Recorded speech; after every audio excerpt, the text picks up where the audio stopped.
Hello guys, my name is Ore Zub and I'm currently shooting this video from Lviv with my good friend Petar, who is actually from Croatia. According to the outfit, you can see that Petar is definitely probably not a civilian. That's true? Tell us, who are you? I'm Petar Jelovac. I'm from Croatia and I'm in Ukrainian army fighting for the freedom of the country to choose. That's a basic democratic principle. Let's dive a little bit deeper. Let's move. You might be wondering what are the details of Petar's activity, why actually he came here, what is his background. So I would like to speak about this. We know each other for quite some time, probably around half a year, because Croatia is actively involved into helping Ukraine. I was traveling there. With Dobro Dobrim association, we were assisting orphanages all around Ukraine, and basically Petar is just a good person from this brotherhood-friendly country. So Petar, could you tell us please, what's your background? What were you doing before the war in Ukraine started? Oh, I was a dental technician in a civilian life, and after that, private security. So when I saw on the news that Putin said that he will kill every Croat, no matter what, journalist, volunteer, civilian, Croat, not Ukrainian. Croat in Ukraine that is captured, he will be tortured and killed. I decided that day to come here to fight. What does Croats have to do with Putin and in this situation? We have a lot in common with Ukraine, not with Putin. Okay. That's the difference. And that's basically true, guys. You know, Croatia and Ukraine share a lot of common history because the tribe of White Croats is originating from Western Ukraine, and their former historical capital is situated only half an hour drive south from Lviv. So it really feels like at home. Being at home, yeah. Yeah, another Slavic brother, but with a nice coast, with a nice sea. Yeah, and what were your feelings when the war in Ukraine started? Because Croatia is having this historical, terrible experience from the Yugoslav wars. Yes, I grew up during Yugoslav war, and I saw how it manipulated the population in Croatia.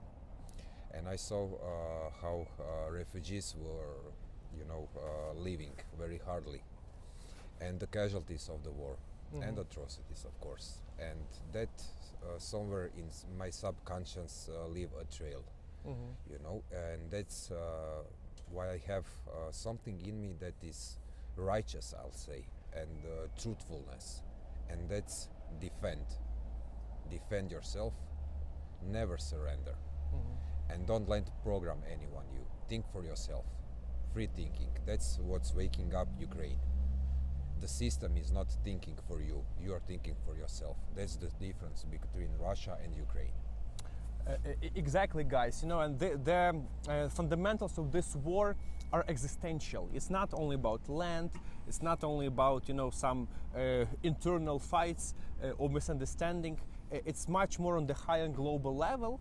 And for us, this is the matter of survival. That's why the entire Ukraine and people in Ukraine resist so huge. Yes, and this support, what is brought from the rest of the civilized Western world, is simply tremendous. So people like Petar start coming to Ukraine and participate directly. So could you tell us what did you do actually after the invasion? I came directly into the territorial defense to... So basically you traveled from abroad to Ukraine? Yes. In order to fight? In order to fight, yes. And not only fight, it's not about fight, it's about defending. It's about defending. Because when I saw historically that the Russians tortured for more than 100 years and separated Ukrainians and manipulated them, that's why the population now of Belarus and even Russians are fighting for Ukraine, because they know their system is thinking for them and they just follow the hearts. We call them androids.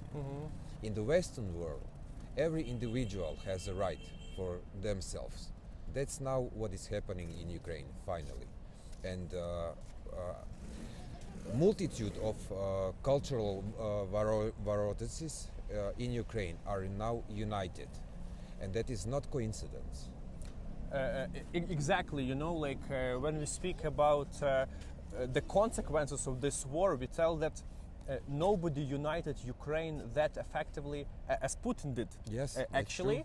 And you know, maybe somehow this is the part of the human nature. When you receive a threat, you consolidate your power. And you know, this is the war where we clearly see black and white. That's why it's so clear to the international society. And I would like to proceed with you. So what happened? Like when you came into Ukraine, like what did you do afterwards? I went into the Foreign Legion, International Legion. Sorry for interrupting you. Let people enjoy this beautiful view of Lviv. By the way, guys, this is nice vantage point in the central part. Lviv is amazing, right? Yeah, it's one of the beautiful cities in the world that I saw. Exactly, and it's not possible. You cannot resist this statement. Look at this, how beautiful with the historical towers, domes of the churches. This is the center of the city, and then it goes way beyond. So let's give the people a chance to enjoy this view as well, and we continue with you. So what did you do after when you came to Ukraine? Well, I joined International Battalion, and then went into the Kiev, and we started fighting in Irpin, then Bucha, and then we were, in Mykolaiv. Then we had some situation in Mykolaiv, some subversion, and after that I was removed into another battalion, and I was wounded. I had 6 shrapnels in me. Unfortunately, we came 400 meters from the enemy, destroyed armored vehicle, and they, let's say, did revenge from far away because they are cowards. And my fellow Ukrainian fighter was wounded too, but he had only concussion. I had 4 operations here. I managed to get well. My nerve healed, and I'm here to fight again. Wow. Actually, I remember those times. I was traveling from Croatia bringing you some medicine which is another example of how we connect. Yes, and I remember this was pretty hectic situations because you were wounded, you were going from the front line towards the west, and I was driving from Croatia, and it was crucial to bring the medicine very fast. So I sent the medicine from Lviv to central Ukraine, where you were brought, and you had the surgery there. Over there, yes. So now, nice to see you back, healthy and strong again. Yeah. Thank you. Brothers recognize each other. That's why I like Ukrainians. They are really, really warm-hearted people and really grateful people. They are literally in culturological terms like Croatian people. If you need help, if you are righteous and truthful, you will always get help. So that's why we are here. Can you tell a little bit about the fights? How did it happen, let's say, in Irpin near Kyiv? Because this was the first military success of Ukrainians, and you also personally contributed to this. When the Russians didn't manage to capture the city and they had to retreat from the north.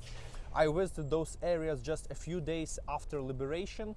Bucha, Irpin, Borodyanka, guys, there are videos on this channel about those times. So I've seen the terrible consequences of Russian presence. But what happened on the battlefield?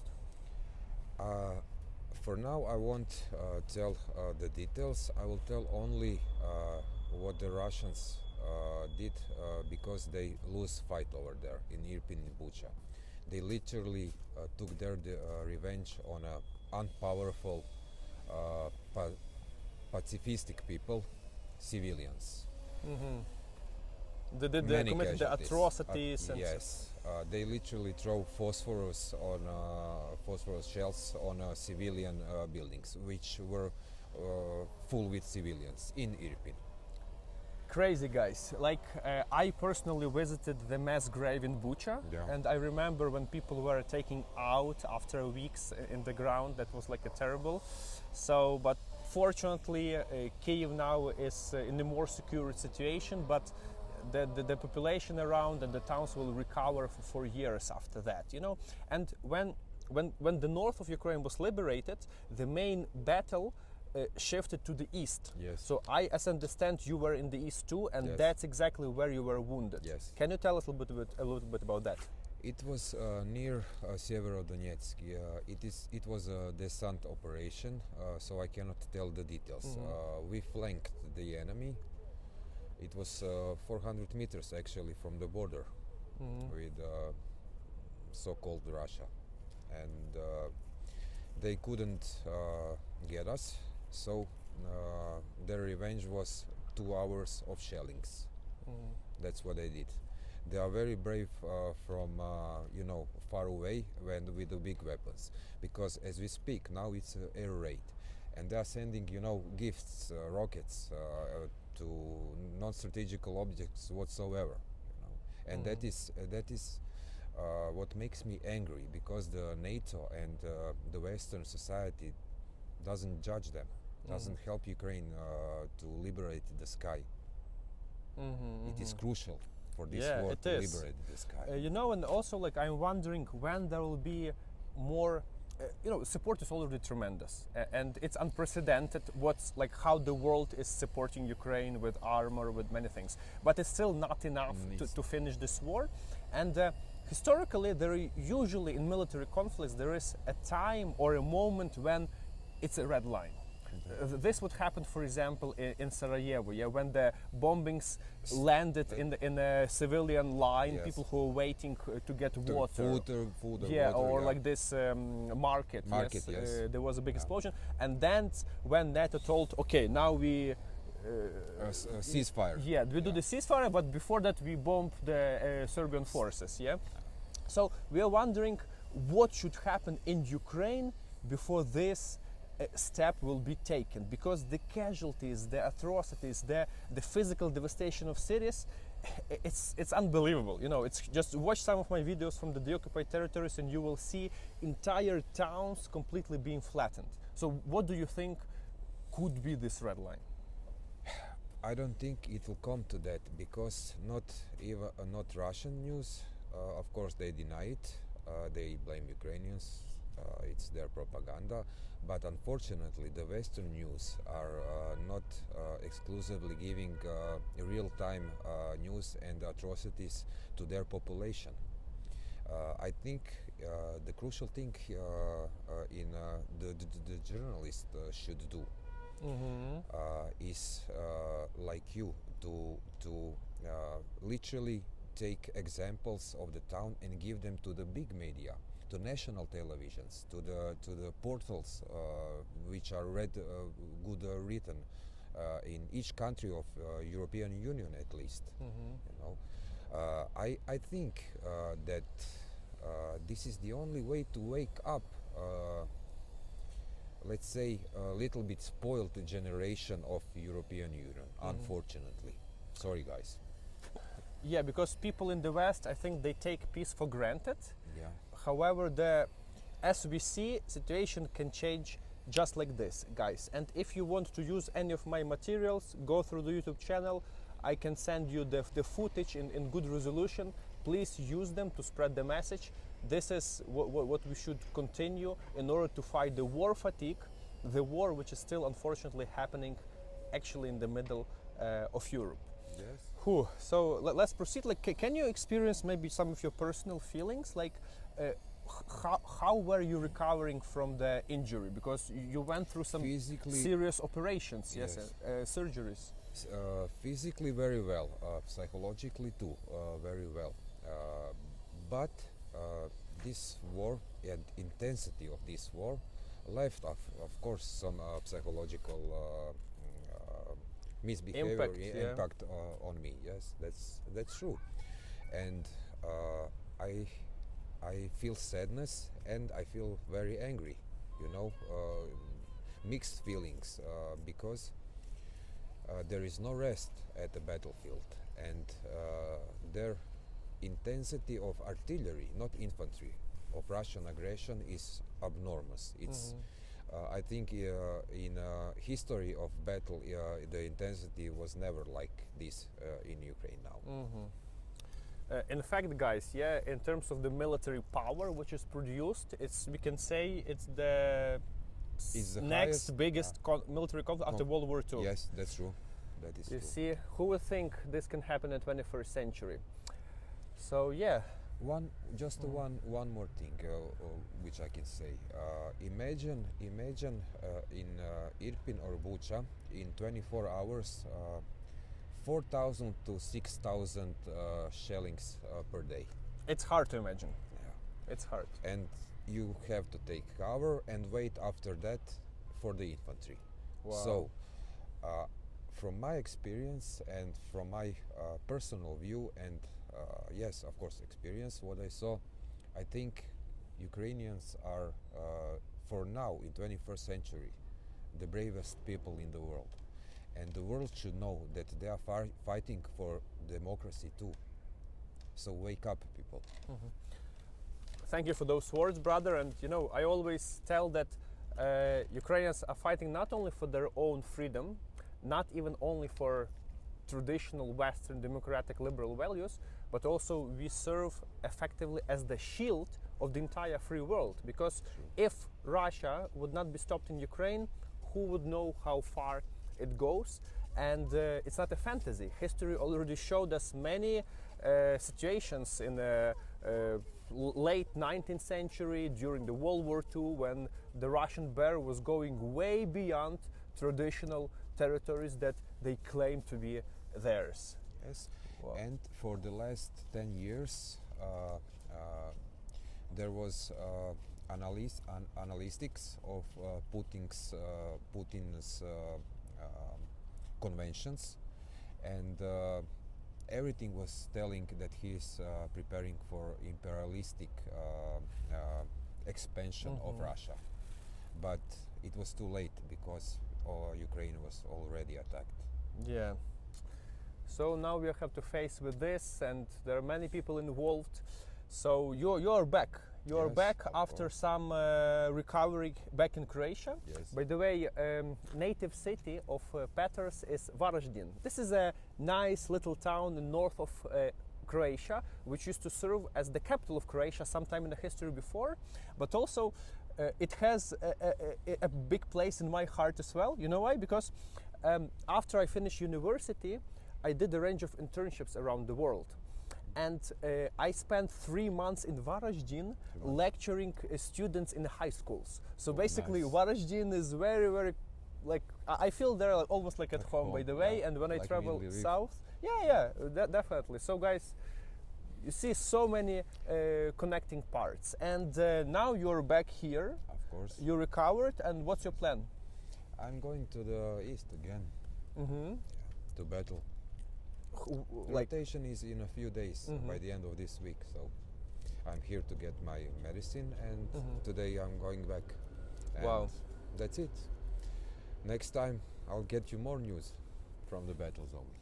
absolutely. So it's nice. First of all, thanks for contacting me. I'm always happy to meet you guys. If you happen to be in Lviv or in Ukraine or somewhere in the area around, please drop me a line. I'll be happy to catch up with you.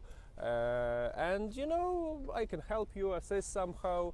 I personally was in the East as well, so I know a few things where you can go, where you cannot.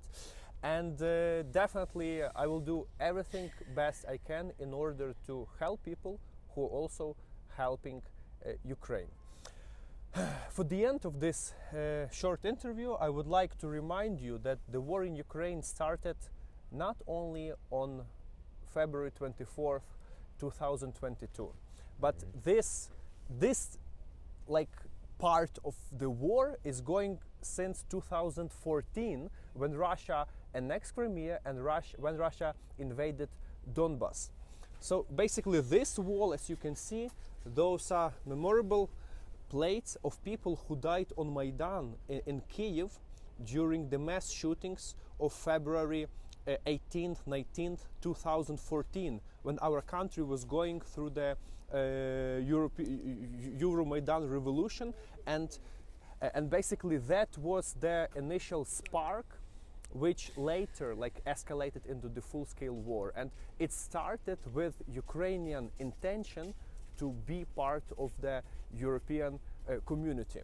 To tell the truth, we are very inspired with Croatia because Croatia joined European Union in 2013.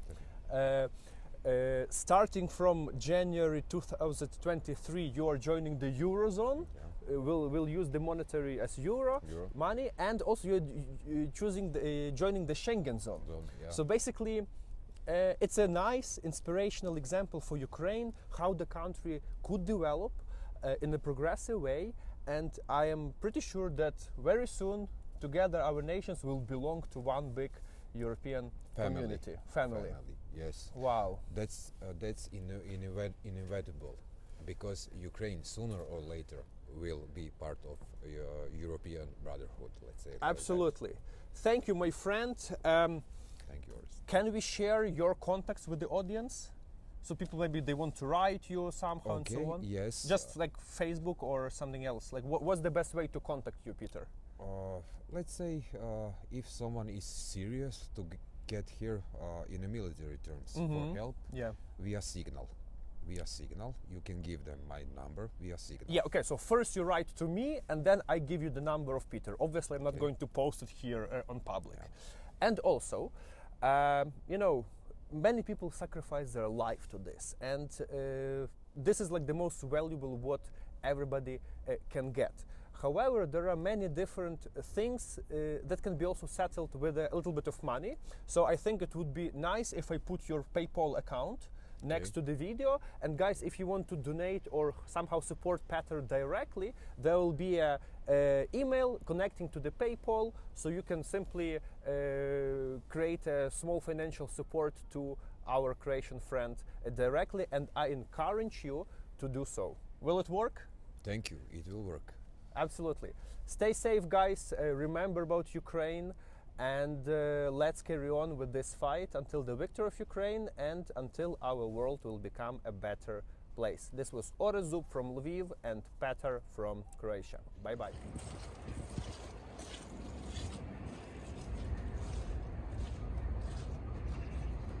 Spokojno.